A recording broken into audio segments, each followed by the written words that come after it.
കൊടുക്ക.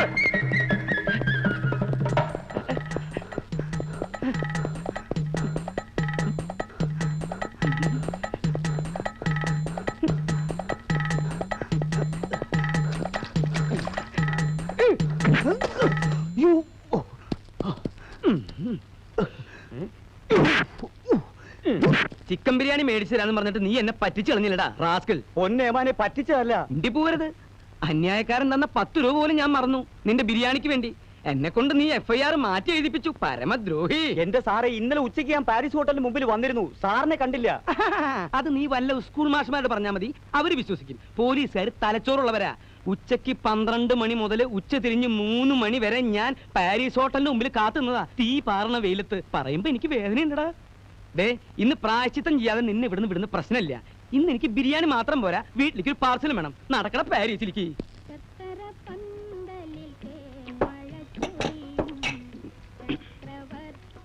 ഇടയ്ക്കേ ഈ അച്ചാറൊന്നും തൊട്ടുകൂട്ടിയില്ലെങ്കിൽ പെട്ടെന്ന് ബിരിയാണി മട്ടയ്ക്കും. ഇപ്പൊ ശരിയായി. കരയാമ്പൂ കരയാമ്പൂ.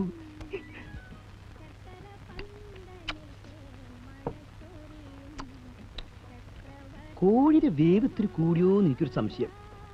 ഉമ്മറേ, പാഴ്സൽ റെഡിയായോ? സാറേ, എടുത്തോണ്ടിരിക്കുക.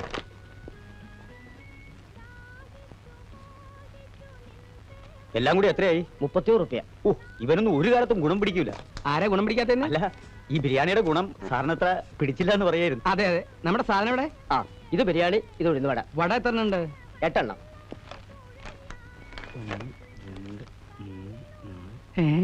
ഇല്ല സാറേ. എന്റെ ഭഗവാനെ, എന്തു പറ്റി സാർ? 41ാം ചരമദിനം. മോഹൻദാസ്, ശ്രീദേവി. സ്നേഹസ്മരണകളോടെ മീര, മായ, മനു, മഞ്ജു. എന്താണ് ഈ കേൾക്കണത്?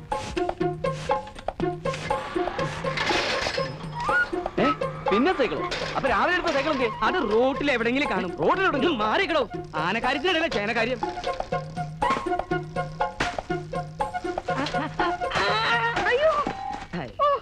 മനുഷ്യനെ സൈക്കിൾ എടുത്ത് കൊല്ലാൻ നോക്കുവാന്നോ? സൈക്കിൾ അല്ല, പാറ്റൻ ടാങ്ക് വന്നിടിച്ചാലും നീ ചാവില്ല ശാന്തേ. ദേ ഇത് കണ്ട, എന്റെ പെങ്ങള് ശ്രീദേവിയും ഭർത്താവും മോഹൻദാസും ചരമം പറഞ്ഞുന്ന്. പത്രം വായിക്കാത്തതിന്റെ ദൂഷ്യം എനിക്ക് ഇപ്പോഴാ മനസ്സിലായത്.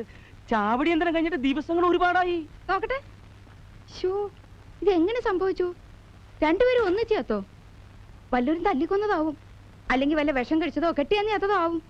എനിക്കിതൊന്നും അറിയാൻ പാടില്ല എന്റെ ശാന്തേ. നമ്മളെപ്പോലെ ആത്മഹത്യ ചെയ്യേണ്ട കാര്യമൊന്നും അവർക്കില്ലല്ലോ.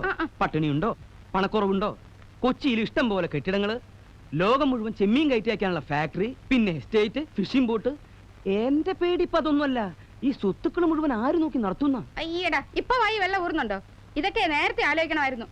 ആ ദരിദ്രവാസി ഇത്രയും വലിയ പണക്കാരനാവുന്ന ആരെങ്കിലും അറിഞ്ഞു എന്റെ ശാന്തേ? ഇതാ ഞാൻ പറഞ്ഞത്, നിങ്ങൾക്ക് ദീർഘവീക്ഷണോ ഇല്ല, ബുദ്ധിയില്ലാന്ന്. അത് കളാ. ഇനി നമ്മൾ വൈകൂടാ. എത്രയും വേഗം കൊച്ചിയിലെത്തണം. വല്ലവരും അവിടെ കയറി അധികാരം സ്ഥാപിക്കുന്നതിന് മുമ്പ്. മോഹൻദാസ് ജീവിച്ചിരുന്നപ്പോ കുറെ ശ്രമിച്ചതല്ലേ അവിടെ കയറി പറ്റാൻ? എന്നിട്ട് നടന്നോ? അന്ന് നടന്നില്ല. അതുകൊണ്ടാ മരിച്ചപ്പോ കയറി പറ്റാൻ ശ്രമിക്കുന്നത്. അതിനാ പിള്ളേര് നമ്മളെ പഠിക്കാത്ത കയറ്റിയല്ലേ? അതൊക്കെ ഞാൻ എങ്ങനെയെങ്കിലും ഇടിച്ചു കയറും. നീ എന്റെ പിന്നാലെ നിന്നാ മതി. ഒന്നുമില്ലെങ്കിലും ഞാൻ അവരുടെ അമ്മാവനല്ലടി. അയ്യ, നല്ല കുമ്മാവൻ. നേരിട്ട് ഇതുവരെ കണ്ടിട്ട് പോലുമില്ല. അച്ഛനോടും അമ്മയോടും നിങ്ങൾ ചെയ്ത ക്രൂരത മുഴുവനും അവരും അറിഞ്ഞു കാണേ. അതൊക്കെ ഞാൻ വേറെ രീതിയിൽ പറഞ്ഞു കൊടുക്കും. ഇനി ഇപ്പൊ ഇത്തിരി നാറിയാലും അത് ഞാൻ അങ്ങോട്ട് സഹിക്കും. ഇപ്പൊ ഉള്ളതിനേക്കാൾ കൂടുതൽ നാറരുതെന്നേ എനിക്ക് പ്രാർത്ഥനയുള്ളൂ. ഒരു നല്ല കാര്യത്തിന് ഇറങ്ങുമ്പോ തടസ്സം പറയല്ലേ എന്റെ ശാന്തേ. ഈ കാക്കി കേറിയിട്ട് കൊല്ലം എത്രയായി? വല്ലതും നേടിയോ? ഒരാൺവിത്തുള്ളത് ബോംബെ കിടന്ന് തെണ്ടുക. ഒരു മോളുള്ളത് അമ്മായിയമ്മയുടെ ആട്ടും തൂപ്പും കേട്ട് നരയിക്കുക. എന്താടാ അമ്മായിമ്മയ്ക്ക് കുഴപ്പം? ഭാര്യ വീടിന്റെ തിണ്ണ നിരങ്ങുന്ന നീ എന്നെ തെറി വിളിക്കുക? അയ്യോ അമ്മേ, ഞാൻ അമ്മയെ പറഞ്ഞതല്ല അമ്മേ. മിണ്ടി പോകരുത് കരുതേ. മിണ്ടിയാ നിന്നെ ഞാൻ ചൂലെടുത്തടിക്കും.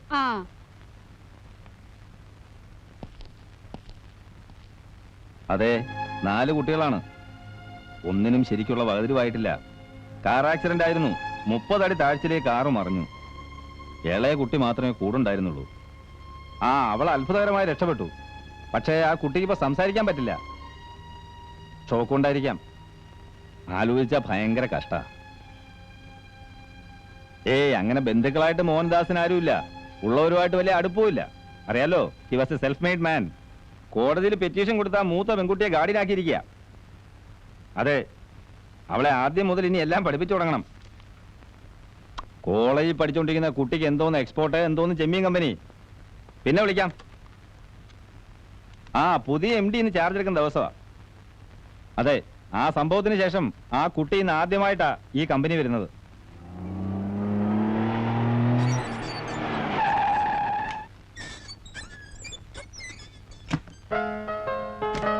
നിങ്ങൾ ഒരു മിനിറ്റ് ഇറങ്ങാൻ തരട്ടെ. ആ ഇനി ഇറങ്ങിക്കോളൂ. ഇതാണ് ഇതിന്റെ രീതി. ഞാൻ ഡോർ തുറക്കും, മോൾ ഇറങ്ങും. തന്നെത്താൻ ഡോർ തുറക്കണേ പിന്നെ ഞാൻ എന്തിനാ? മോളിപ്പം ഈ കമ്പനിന്റെ ഉടമയാ. ആ ചെല്ല്, ധൈര്യമായിട്ട് ചെല്ല്. പ്രശ്നങ്ങൾ പറയാൻ തുടങ്ങിയ ഒത്തിരിയുണ്ട്. മാൽപേയിൽ കാച്ച് വളരെ മോശമാണ്. And we have only 15 days left for the shipment. പണ്ടത്തെ പോലെ ക്രെഡിറ്റ് കിട്ടുന്നില്ല എന്നുള്ളതാണ് വേറൊരു പ്രശ്നം. മീര, നമുക്കുണ്ടായ ട്രാജഡിക്ക് ശേഷം മൊത്തം കാര്യങ്ങൾ കുഴഞ്ഞു മറിഞ്ഞു. പഴയ സ്ഥിതിയിലാവാൻ നമ്മളെല്ലാവരും ചേർന്ന് വലിയൊരു എഫർട്ട് നടത്തേണ്ടിയിരിക്കുന്നു. കോളേജിൽ പോകണമെന്നറിയാം, പക്ഷേ ഡാഡിയുടെ സ്വപ്നമായിരുന്നു ഈ ഫാക്ടറി എന്നുള്ളത് മീരയ്ക്ക് അറിയാലോ. അങ്കിൾ പറഞ്ഞോളൂ, ഞാൻ എന്തൊക്കെയാ ചെയ്യേണ്ടത്? വളരെ ഡീറ്റെയിൽഡ് ആയിട്ട് ഇവിടുത്തെ എല്ലാ കാര്യങ്ങളും മനസ്സിലാക്കുക എന്നുള്ളതാണ് ആദ്യം ചെയ്യേണ്ടത്. ഒരുപാട് പേപ്പേഴ്സ് ഒക്കെ സൈൻ ചെയ്യാൻ കാണുമായിരിക്കും അല്ലേ? മനു പറഞ്ഞു. എന്റെ സിഗ്നേച്ചർ തീരെ ഭംഗിയില്ലാത്തതായിരുന്നു. ഇപ്പൊ നന്നായി, കൊറേ പ്രാക്ടീസ് ചെയ്തു. പേപ്പേഴ്സ് എവിടെ? ഇപ്പൊ തന്നെ സൈൻ ചെയ്തേക്കാം. അത് നമുക്ക് സമയമാകുമ്പോൾ ചെയ്യാം. മീര ഇത് ശ്രദ്ധിക്കുക. ഏത്? അതായത് കഴിഞ്ഞ മാസം നമ്മുടെ ലോഡ് കുറച്ച് കുഴപ്പത്തിലായി. Nearly 100 boxes. ക്വാളിറ്റി സബ്സ്റ്റാൻഡേർഡ് ആണെന്ന് പറഞ്ഞ് ദേ സെൻഡ് ഇറ്റ് ബാക്ക്. അയ്യോ, അതെന്താ ക്വാളിറ്റി ശ്രദ്ധിക്കാതിരുന്നത്? മനു അത് പ്രത്യേകം പറഞ്ഞു. ക്വാളിറ്റി നോക്കിയില്ലേ കമ്പനിക്ക് ചീത്തപ്പേര് വരുമെന്ന്. പെരിഷ് ചെയ്തതാണ്. ജപ്പാൻകാരാണല്ലോ നമ്മുടെ മെയിൻ ബയേഴ്സ്. അടുത്ത ലോഡിന് അവർ LC ഓപ്പൺ ചെയ്തില്ല. LC? അതെന്താ ഓപ്പൺ ചെയ്യാത്തെ? എങ്കിൽ നമുക്ക് ഓപ്പൺ ചെയ്യാം. ഈ ഡിസ്കഷൻ എവിടെ എത്തുമെന്ന് തോന്നുന്നില്ല. തുമ്പിയെ കൊണ്ട് കല്ലെടുപ്പിക്കുന്ന പോലെയാണിത്. അത് മീരയ്ക്ക് ഒന്നും അറിയില്ലല്ലോ. അതെ, മനുവിനെ കൂടെ കൂട്ടാമായിരുന്നു. അവൻ എന്നെക്കാളും ബുദ്ധിയാ. ആരാണ് മനു? മനു മീരയുടെ അനിയനാ. 10 വയസ്സ്, 5ാം ക്ലാസ്സിൽ പഠിക്കുന്നു.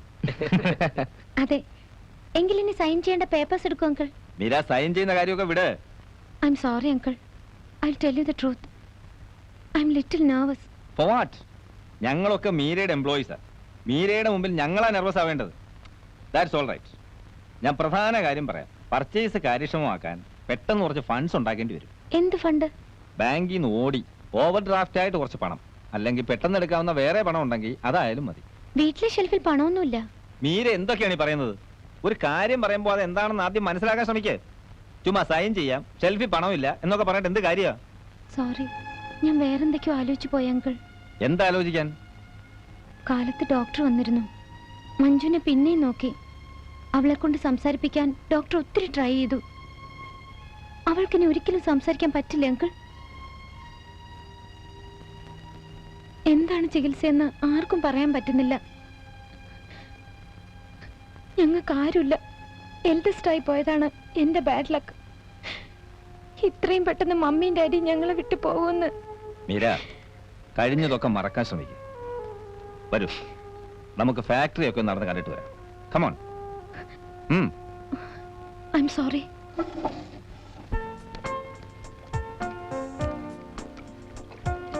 ഇതാണ് ക്ലീനിങ് ആൻഡ് സോർട്ടിംഗ് സെക്ഷൻ. ഇവിടെ 160ഓളം ലേബറേഴ്സ് ഉണ്ട്.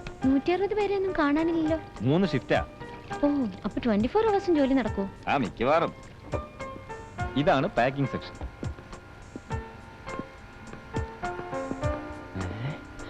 ഏയ്, ഒന്ന് നിൽക്കുക ചേട്ടാ, ഒന്ന് പിടിച്ചേ. നിക്കണ്ട, പോര്, അവര് കുഴപ്പക്കാരാ. കുഴപ്പക്കാരോ? ഒന്ന് നിൽക്കാൻ. അയ്യേ, നിൽക്കാൻ പറഞ്ഞപ്പോ കിടന്ന് ഓടുക. പഴയ MDയുടെ മകള് പുതിയ MD ആയിട്ട് ചാർജ് എടുക്കുന്നെന്ന് കേൾക്കാൻ തുടങ്ങിയിട്ട് നാള് പറയായേ. മീര ഇങ്ങോട്ട് വന്ന് കയറിയതേ ഉള്ളൂ. നിങ്ങൾ പോയി ജോലി ചെയ്യേ, പിന്നെ സംസാരിക്കാം. വേണ്ട, ഇപ്പൊ തന്നെ സംസാരിക്കാം. മൈ ഡിയർ MD, നിർഭാഗ്യവന്മാരായ 5 ലേബേഴ്സാണ് ഞങ്ങള്. പഴയ MD ഞങ്ങളെ സ്ഥിരപ്പെടുത്താന്ന് വാക്ക് തന്നിരുന്നത്. ഞങ്ങൾക്ക് ബോണസ് ഇല്ല, പ്രോഡക്റ്റ് ഫണ്ട് ഇല്ല, ഗ്രാറ്റുവിറ്റി ഇല്ല, ഇൻക്രിമെന്റിൽ ഒരു മണ്ണാങ്കട്ട ഇല്ലെന്നേ. എന്നാൽ മറ്റുള്ളവരെ പോലെ ഞങ്ങൾ ജോലി ചെയ്യുന്നുണ്ട്. ഈ പറഞ്ഞ ആനുകൂല്യങ്ങളൊന്നും ഞങ്ങൾക്ക് കിട്ടുന്നില്ല എന്ന് മാത്രമല്ല, ഞങ്ങളുടെ ജോബ് സെക്യൂരിറ്റി വെറും 0%. ഇൻക്ലാബ് സിന്ദാബാദ്. നിർത്തോ, സംസാരിക്കുന്നിടല്ലേ തന്റെ ഇൻകുലാബ് വിളി. ഇൻകുലാബിന് നേരം കാലം നോക്കാണ്ടോ? വിപ്ലവം എപ്പോഴായാലും വിപ്ലവം തന്നെ. ശരി, തൽക്കാലം നിർത്ത്. അപ്പൊ പുതിയ MDയുടെ അച്ഛൻ പഴയ MDയുടെ വാക്ക് പാലിക്കാൻ പുതിയ MD തയ്യാറാവണം. ഇപ്പൊ തന്നെ, ഈ നിമിഷം തന്നെ ഞങ്ങളെ സ്ഥിരപ്പെടുത്തണം. നിർത്തോ. തനിക്ക് കുറച്ചെങ്കിലും കോമൺ സെൻസ് ഉണ്ടോ? 1-2 മുദ്രാവാക്യങ്ങൾ കാണാപ്പാടം പഠിച്ചെന്ന് വെച്ച് അത് എല്ലായിടത്തും കയറി അലർന്നത് ശരിയല്ല. ഡാഡി ഇങ്ങനെ പറഞ്ഞിട്ടുണ്ടെങ്കിൽ നമുക്കത് പിന്നീട് ഡിസ്കസ് ചെയ്യാം. കമോൺ. എന്റെ പൊന്നു മാനേജർ സാറേ, ദയവ് ചെയ്ത് ഞങ്ങളുടെ ഭാവി താങ്കൾ പാര വെച്ച് നശിപ്പിക്കരുത്. അങ്കിൾ, ഡാഡി പറഞ്ഞതല്ലേ, ഇവരെല്ലാരും ഇന്ന് തന്നെ സ്ഥിരപ്പെടുത്താം. അങ്ങനെ ചെയ്യാം, പക്ഷെ എല്ലാരും നന്നായി ജോലി ചെയ്യണം. ഓ, ഏറ്റു. പുതിയ എം ഡി നീണാൾ വാഴട്ടെ. പുതിയ എം ഡി നീണാൾ വാഴട്ടെ. പുതിയ എം ഡി നമ്മുടെ എം ഡി. പുതിയ എം ഡി നമ്മുടെ എം ഡി. എന്താ മീര ഇതൊക്കെ? നമ്മുടെ എം ഡി. ഇത്ര ഇമ്പോർട്ടന്റ് ആയിട്ടൊരു കാര്യത്തിന് ഇങ്ങനെയാണ് ഡിസിഷൻ എടുക്കേണ്ടത്? ഛെ, തൊഴിലാളി എന്ന് പറഞ്ഞാൽ തീക്കൊള്ളിയാ. തീക്കൊള്ളി കൊണ്ട് തലയുറിയാൻ പാടില്ല എന്ന് കരുതി വാക്ക് കൊടുത്തു. എവിടെ വാക്ക് കൊടുത്തു? നുണയല്ലേ? ഇവനെയൊക്കെ സ്ഥിരപ്പെടുത്തിയാൽ അടുത്ത നിമിഷം ഫാക്ടറിയുടെ ഗേറ്റിന് മുന്നിൽ കൊടി പൊങ്ങും. മാത്രമല്ല ഇപ്പൊ തന്നെ ഇവിടെ ലേബറേഴ്സിന്റെ എണ്ണം വളരെ കൂടുതലാ. അതൊക്കെ പോട്ടെ, ഡിസിഷൻ എടുക്കുന്നതിന് മുമ്പ് എന്നോടൊരു വാക്ക് ചോദിച്ചു. Sorry uncle. അങ്ങനെയാണെങ്കിൽ അവരെ സ്ഥിരപ്പെടുത്തണ്ട.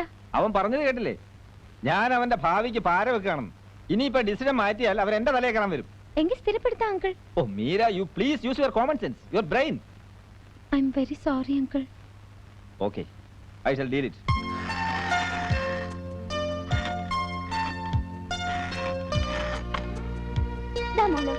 ഈ സ്വിച്ച് ഇങ്ങനെ ആക്കിയിട്ട് ഇതിവിടെ വെച്ചാ മതി ട്ടോ. Maya, leave her alone. ഞാനിത് കാണിച്ചു കൊടുക്കല്ലേ. മഞ്ജുവിനെ ഏതെങ്കിലും സ്പെഷ്യലിസ്റ്റിനെ കൊണ്ട് നോക്കിക്കുന്ന കാര്യം അങ്കിളിനോട് സംസാരിച്ചോ? ഒന്നും സംസാരിക്കാൻ പറ്റിയില്ല. കൺസൈൻമെന്റും ക്യാച്ചും 16-20 ഒക്കെ ആയിരുന്നു സബ്ജക്ട്. ഒരു പിടിയും കിട്ടിയില്ല. And everybody wants me to take decisions. ഒന്ന് ഓർത്ത് നോക്കിയേ. മെയിൻ ഇഷ്യൂ ഇതൊന്നുമല്ല. എൽസി ഇതുവരെ ഓപ്പൺ ചെയ്തിട്ടില്ല അത്രേ. എൽസിയോ? ഏതെൽസി? ഏതെൽസി അല്ല, ഇത് ബാങ്കിന്റെ എന്തോ കുണ്ടാമണ്ടിയാ. 8 കൊല്ലത്തെ പ്രശ്നമല്ലേ ഉള്ളൂ. അപ്പോഴേക്കും എനിക്ക് 18 തികയും. പിന്നല്ല എനിക്ക് ചെയ്യാലോ. അതെ, നിനക്ക് വേഗം 18 ആവണേന്നാ എന്റെ പ്രാർത്ഥന. നിങ്ങൾ ആരെങ്കിലും വീട്ടിനകത്ത് വന്നിരിക്കും മക്കളെ. കുഞ്ഞുമിക്ക് തനിച്ച് അടുക്കളയിൽ നിൽക്കാൻ പേടിയാവണം. ആ പുന്നൂസിനെയും കാണാനില്ലല്ലോ. മായമോളെ, ചായ എടുത്ത് കൊച്ചിന് കൊടുക്കും. എന്റെ ക്ലാരയുടെ കാര്യം എന്തായി മോളെ? സോറി, അക്കാര്യം അങ്കിളിനോട് പറയാൻ മറന്നുപോയി കുഞ്ഞമ്മേ. ഇനി ആരോടും പറയേണ്ട കാര്യമില്ല. കുഞ്ഞ് തന്നെ അങ്ങോട്ട് നിയമിച്ചാ പോരെ. അവള് അസലായിട്ട് ടൈപ്പ് ചെയ്യും. വയസ്സ് 10-21 ആയില്ലേ. ആ ഓണം കേറാൻ മൂലെ നിന്ന എന്റെ കുഞ്ഞങ്ങ് മോരടിച്ച് പോവും. അതുകൊണ്ടാ ചായയോട് കഴിഞ്ഞാൽ മക്കളങ്ങോട്ട് വന്നോളോട്ടാ. കുഞ്ഞമ്മയ്ക്ക് വെറുതെ പേടിയാവാ. എന്താണെന്ന് അറിയില്ല എന്റെ കർത്താവേ.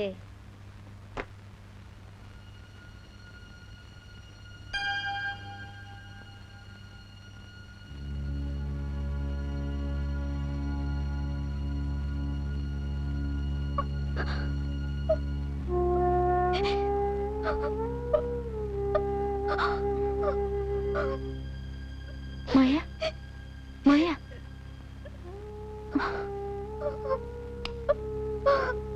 മായ, ഏയ് മായ, എന്ത് പറ്റി? എന്തിനാ കരയണത്? ഇതെന്താ? ആരും അറിഞ്ഞില്ലേ? ഇവള് കിടന്ന് കരയാ. എന്തിനാ? ഞാനൊരു സ്വപ്നം കണ്ടു. സ്വപ്നം കണ്ട കരയണോ? എന്തൊക്കെയോ കണ്ടു. നമ്മളെല്ലാവരും ദൂരെ ഏതോ ഒരു സ്ഥലത്ത് പിക്നിക്കിന് പോകുന്നതും മമ്മയും ഡാഡിയായിട്ട് കളിക്കുന്നതും ബഹളം വെക്കുന്നതും ഒക്കെ.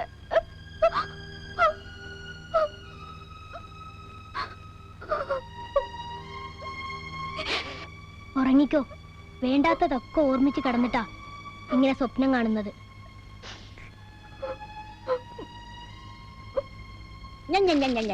കൂടുതൽ വിശേഷം നീ പറയണ്ട. എനിക്കറിയാടി നിന്നെ.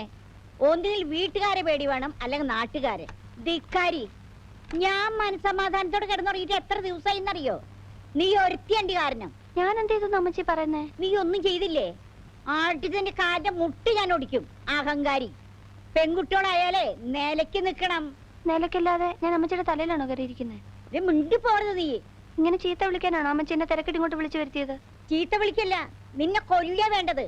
ആരാ കുഞ്ഞമ്മേ? അല്ല, ഞങ്ങളെ വീട്ടിൽ ഓരോ വിശേഷങ്ങൾ പറഞ്ഞിരിക്കായിരുന്നു മോളെ.